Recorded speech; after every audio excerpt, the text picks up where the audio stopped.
By now you probably heard the news that Jon Jones failed a in-competition drug test, and for many UFC fans, along with myself, fight fans in general, this is a shock. This is horrible for the Ultimate Fighting Championship. This is horrible for Dana White as well, and it just leaves a bad taste in your mouth, because for a lot of people, they were rooting for Jon Jones to make this return from all of the negative publicity that he inflicted on himself in the past few years, turning it around, saying that he got his life back together, and pretty much proving it in the ring with a demolition of Daniel Cormier in their rematch. Yet here we are, and USADA has suspended him. It could be for up to 4 years as well, could the suspension. The drug is turinabol. It promotes muscular endurance and speeds recovery time. And from 1974 to 1989, Eastern Germany doped using this drug in the Olympics when it was undetected at the time.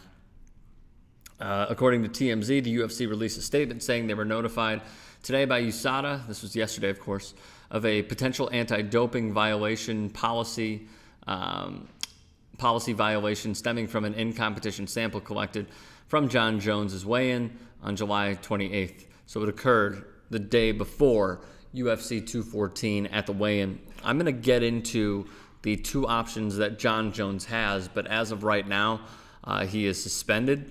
Daniel Cormier is going to, if he wants to, I suppose, get the belt back. I will get into what he released to MMA Fighting and Ariel Helwani, along with many other outlets, as well as his statement.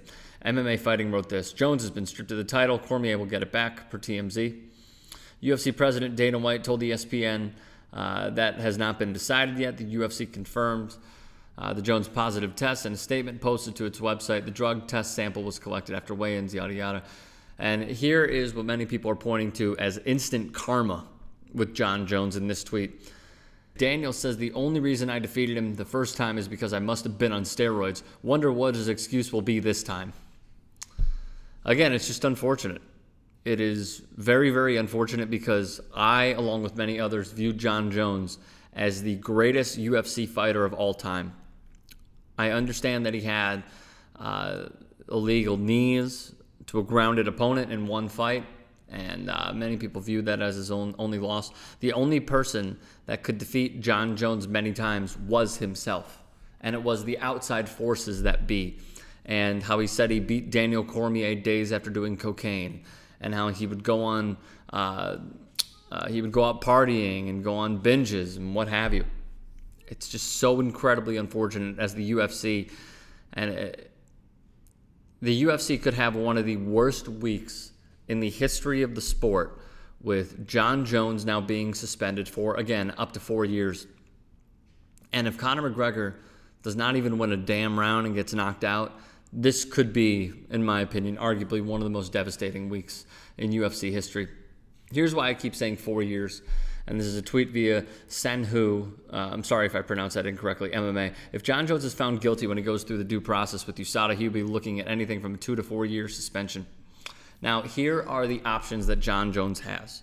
Number one, you can always appeal, which I'm sure him and his team are going to do. The second, as we've learned from going through the journalistic integrity of just finding out what a drug is, and then also the options that a fighter has, even in the Olympics. And if you haven't seen Icarus on Netflix, must watch. It goes into how Russia doped during the Olympics and the protocol that they had in order to get away with it. There are two samples that are always taken for a lot of these cases: the A sample and the B sample. The A sample is tested. If it comes back negative, the fighter, and a lot of times the organization, can opt to test the B sample. Now look, anything could have happened, as I have learned through not only that great Netflix documentary Icarus, but also just through the handling from humans. This is very, very clear and evident that rarely do these cases come about, but anything could happen, anything. So what they'll likely do is test the B sample. If that comes back positive as well, then he's probably going to be suspended for 4 years. He's 30 years old. He's going to come back at 34. It taints his legacy completely. But again, I'll hold out. Here's what Daniel Cormier said.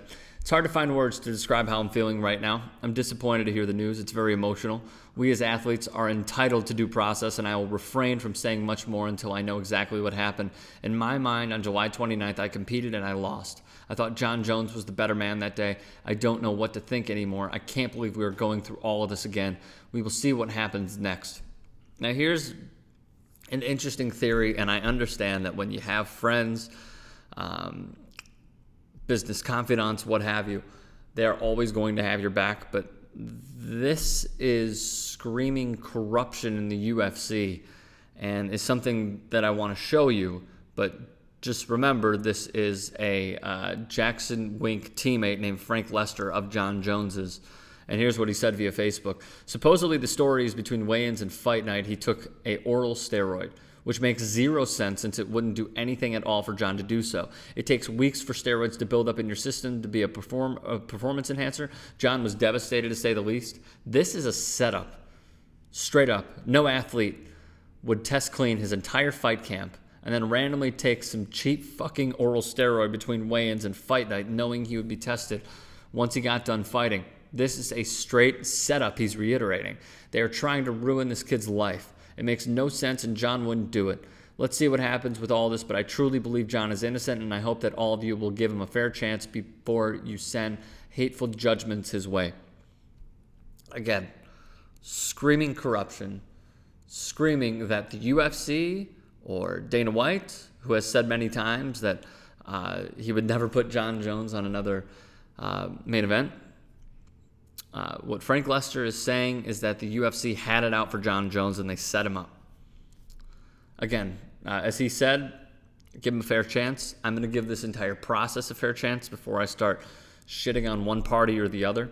But what we have to remember is that, again, this comes with Jon Jones's legacy that becomes tainted because of this, because of the amounts of cocaine that he has done previously, and he's admitted to it. Kudos to him. He went to rehab. He got help. A hit and run in Albuquerque. He had a run-in Endicott, New York.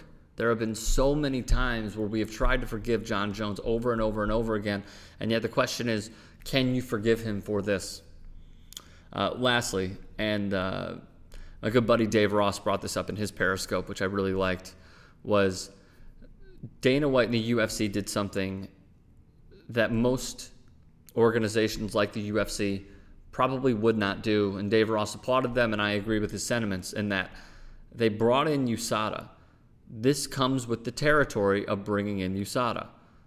This comes with the territory of testing fighters, having the protocol in place, and calling them out when they potentially have a positive test.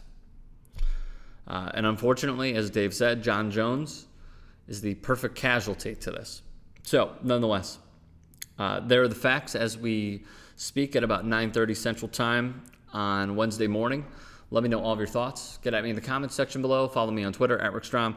And please do me and do everyone else a favor who works so incredibly hard on this channel. Subscribe to TYT Sports.